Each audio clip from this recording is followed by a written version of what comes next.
നമസ്കാരം. കവിതയുടെ പ്രണയ വസന്തമൊരുക്കി മാമ്പഴത്തിന്റെ മറ്റൊരധ്യായം കൂടി ആരംഭിക്കുന്നു. എല്ലാ പ്രിയപ്പെട്ട പ്രേക്ഷകർക്കും മാമ്പഴം 10ന്റെ ഈ അധ്യായത്തിലേക്ക് സ്വാഗതം.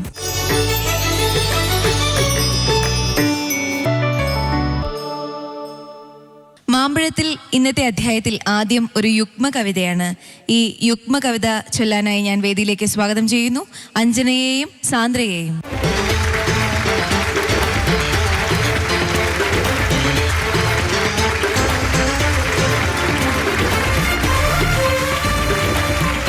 സുന്ദരികളായ ഒരു മലയാളി മങ്കയും ഒരു മലയാളി പെൺകുടിയും. അഞ്ജന, സാൻഡ്ര, ഏത് കവിതയാണ് ഇന്ന് നിങ്ങൾ ചൊല്ലുന്നത്? കുമാരനാശാന്റെ കുട്ടിയും തള്ളയും. നന്നായി ചൊല്ലാൻ സാധിക്കട്ടെ എന്ന് ആശംസിക്കുന്നു.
സാന്ദ്ര, അഞ്ജന, നിങ്ങളുടെ ഈ ആവിഷ്കാരം കണ്ടപ്പോൾ എൻ്റെ കൊച്ചുമകളെ ഓടിപ്പോയി വാരിയെടുക്കാൻ എനിക്ക് തോന്നി.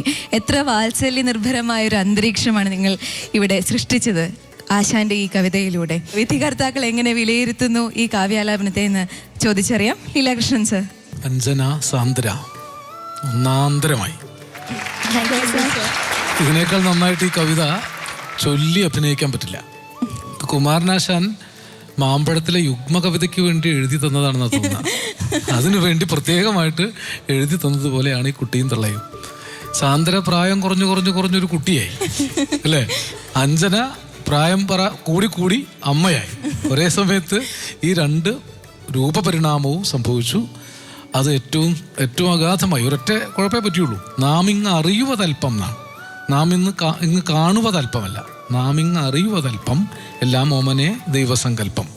ഇതിൽ ആശാൻ എത്ര സമർത്ഥമായിട്ടാണ് ഒരു കുട്ടിയുടെ യുക്തിബോധത്തെ മുതിർന്നവർ അടച്ചു വെക്കുന്നത് അല്ലേ? ഈ വല്ലിയിൽ നിന്ന് ചെമ്മേ പൂക്കൾ പോകുന്നിതാ പറന്നമ്മേ എന്ന് പറഞ്ഞ് തുടങ്ങി കുട്ടിയുടെ ചോദ്യം യുക്തിസഹമായിട്ട് മുന്നേറുകയാണ്.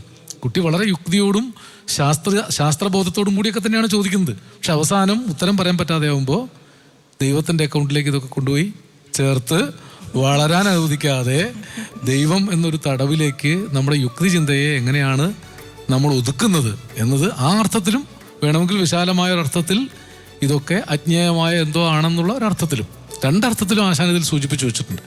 ആശാൻ നമ്മുടെ കാലഘട്ടത്തിലെ ഏറ്റവും യുക്തിവാദിയായ കവിയായിരുന്നു അല്ലേ? ശ്രീനാരായണ ഗുരുവിൻ്റെ ശിഷ്യനാണ്. ശ്രീനാരായണ ഗുരു സന്യാസികൾക്കിടയിലെ യുക്തിവാദിയുമായിരുന്നു, യുക്തിവാദികൾക്കിടയിലെ സന്യാസിയുമായിരുന്നു.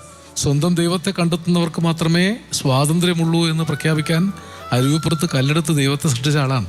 അപ്പം ആ ഒരു വലിയ നവോത്ഥാന ചരിത്രത്തിൻ്റെ ഭാഗമാണ് ഈ ലളിത കവിത പോലും. അപ്പം ആശാൻ എന്തെഴുതിയതും ചരിത്രത്തിൽ അടയാളപ്പെടുത്താവുന്ന വിധത്തിലുള്ളതാണ്. അപ്പം ആ കവിതയുടെ ഒരു നിഷ്കളങ്കമായൊരു തലം മാത്രമല്ല അതിനുള്ളത്. അതിൻ്റെ എല്ലാ സൗന്ദര്യവും നിഷ്കളങ്കതയും ഉൾക്കൊണ്ടുകൊണ്ട് ഭംഗിയായിട്ട് ആലപിച്ചു. അഭിനന്ദനം. നന്ദി സർ. കുരിപ്പുഴ സർ. ഇതൊരു താരാട്ടാണ്, കുഞ്ഞിനെ ഉറക്കാൻ വേണ്ടിയിട്ട് ഉണ്ടാക്കിയൊരു താരാട്ട്. ഞാനത് വേറെ രീതിയിലാണ് ചൊല്ലി പഠിച്ചിട്ടുള്ളത്. കൊച്ചുനാൾ തൊട്ടേ ഈ വല്ലിയിൽ നിന്നു ചെമ്മേ പൂക്കൾ പോകുന്നേതാ പറന്നമ്മേ, തെറ്റി നീനക്കൊണ്ണി ചൊല്ലാം നൽപ്പൂമ്പാറ്റകളല്ലേ ഇതെല്ലാം. ഉറങ്ങിപ്പോവും. ഇതിൻ്റെ അവസാനത്തെ വാക്കിൻ്റെ അവസാനം ഉറക്ക ഗുളിക പൊടിച്ചു വെച്ചിട്ടുണ്ട്. അതുകൊണ്ട് പാട്ട് കേട്ടോടും കുഞ്ഞുറങ്ങിപ്പോവും. അങ്ങനെയുള്ള താരാട്ട് പാട്ട്. ആ താരാട്ട് പാട്ടിലൂടെ സൗന്ദര്യബോധം, ഈ യുക്തിബോധം, കുഞ്ഞ് സൗന്ദര്യബോധത്തിൻ്റെ ഭാഗത്താണ്, അമ്മ യാഥാർത്ഥ്യത്തിൻ്റെ യുക്തിയുടെ ഭാഗത്താണ്. കുഞ്ഞ് പറയുന്നത് പൂക്കൾ പറന്നു വന്നു, അമ്മ പറയുന്നത് പൂക്കളല്ല, അത് പൂമ്പാറ്റയാണ് എന്ന് പറയുന്നത്. സ്വർണ്ണക്കൂമ്പാരം, സ്വർണ്ണ നാണയത്തിൻ്റെ നാണയക്കൂമ്പാരം എന്ന് ഞാൻ, കായ വറുത്തതാണ് എന്ന് നീ എന്ന വിഷയമാണ്.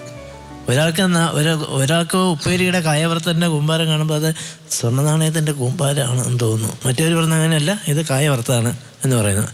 അപ്പോൾ ഒരാളുടെ സൗന്ദര്യബോധം, ഒരാളുടെ യാഥാർത്ഥ്യബോധം. ഈ യാഥാർത്ഥ്യബോധം കുഞ്ഞുങ്ങൾ, നിഷ്കളങ്ക സ്വഭാവമുള്ള കുഞ്ഞുങ്ങളിൽ ഈ സൗന്ദര്യബോധം കലശലാണ്, കൂടുതലാണ്. നമ്മൾ കുറേ കൂടെ വളർന്നു കഴിയുമ്പോൾ യുക്തിയോടുകൂടി ഇത്തരം കാര്യങ്ങൾ ചിന്തിക്കും. അപ്പോഴാണ് നമുക്ക് ഇത് പൂവല്ല ഈ പറക്കുന്നത്, ഇത് പൂമ്പാറ്റയാണ് എന്ന് പറഞ്ഞെടുക്കാൻ പറ്റുന്നത്. വാസ്തവത്തിൽ പൂവാണ് പറക്കുന്നതെന്ന് തോന്നുന്ന ഒരു ജീവിതം മുഴുവനുണ്ടാകുമ്പോൾ ഒരാൾ കവിയാവും. അതല്ലെങ്കിൽ കാശുണ്ടാക്കുന്ന ഒരാളായിട്ട് മാറും. യാഥാർത്ഥ്യബോധത്തോടു കൂടിയാണ് കാണുന്നുണ്ടെങ്കിൽ. എൻ്റെ ഈ സങ്കല്പത്തിൽ ഞാൻ പഠിച്ച, എൻ്റെ അമ്മ പറഞ്ഞ് ചൊല്ലി പഠിപ്പിച്ച ആ അമ്മയുടെ രീതി അനുസരിച്ച് ഞാൻ ചൊല്ലിയതാണ്, ഞാൻ ചൊല്ലിയ ഈ രീതി. ഇതിന് നിങ്ങൾ മാറ്റിയപ്പോൾ അത് വളരെ സൗമ്യതയുള്ള, വളരെ എന്താണ് ഞാൻ നേരത്തെ പറയുന്നത്, പൂവുണ്ട് തൂവൽ സ്പർശം പോലെ സുന്ദരമായിട്ട് എനിക്ക് അനുഭവപ്പെട്ടു. നന്നായി കുട്ടികളെ. നന്ദി സർ. ഇരുവരുടെയും മാർക്ക് എത്രയാണെന്ന് നമുക്ക് ചോദിച്ചറിയാം. ലീലാകൃഷ്ണൻ സർ. ഈ വല്ലിയിൽ നിന്നു ചെമ്മേ പൂക്കൾ പോകുന്നിതാ പറന്നമ്മേ. അങ്ങനെയൊരു ചൊല്ലുണ്ട്. ഒരുപാട് ചൊല്ലുവഴികളുണ്ട് ഇതിന്. ഏതായിരുന്നാലും രണ്ടുപേർക്കും 48 മാർക്ക്. നന്ദി സർ. കുരിപ്പുഴ സർ. കുഞ്ഞേട്ടൊന്ന് സാൻഡ്ര 47 മാർക്ക്. അഞ്ജന 46 മാർക്ക്. നന്ദി സർ. ആശാന്റെ ആ അമ്മയെ വളരെ ഭംഗിയായി ആവിഷ്കരിച്ചതിന് അഞ്ജനയ്ക്ക് 100-ൽ 96 മാർക്കാണ് ലഭിച്ചത്. സാന്ദ്രയ്ക്ക് 100-ൽ 97 മാർക്കും ലഭിച്ചു. അപ്പോൾ ഇരുവർക്കും സന്തോഷിക്കാൻ ഏറെ വകയുണ്ട്. ഇനിയും മാമ്പഴത്തിന്റെ വേദിയിൽ ഇതുപോലെ ഹൃദയസ്പർശിയായ കവിതകൾ ചൊല്ലാൻ സാധിക്കട്ടെ ഇരുവർക്കും എന്ന് ആശംസിക്കുന്നു. അഭിനന്ദനങ്ങൾ.